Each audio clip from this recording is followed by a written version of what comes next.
Salam əziz şagirdlər, xoş gördük sizləri. Bir elanı diqqətinizə çatdırın. Özünüzdə problem yoxdursa da mütləq dostlarınıza, yaxınlarınıza bu məlumatı verin ki, birdən problem olar, sabah əziyyət çəkməsinlər. O deyir, başına gələn başmaqçı olar məsələsi bizim başımıza keçən imtahanda gəlib.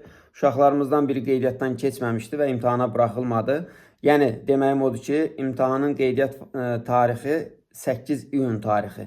Yəni bu gün idi son qeydiyyat tarixi, amma Dövlət İmtahan Mərkəzi bir gündə tənbəl şagirdləri nəzərə alaraq bir gündə imtahanın qeydiyyat tarixini uzadıb, yəni 9 iyun gecə saat 12, yəni 24:00-a qədər vaxtınız var, qeydiyyatdan keçə bilərsiniz. Əgər qeydiyyatdan keçmişsinizsə, eyb yox, 2-3 dəqiqə vaxtınız aparacaq. Bir dəfə səhifənizə daxil olub yenidən yoxlayın ki, əmin olun ki, qeydiyyatdan keçmişsiniz. Yəni, çünki son şans imtahanıdır və ona görə də istəmirəm kimsə bundan əziyyət çəksin. Mütləq bunu yoxlayın. Hər kəsə uğurlar arzulayıram. İnşallah imtahanın da üzü ağ, alnı açıq geri dönərsiniz. Sağ olun.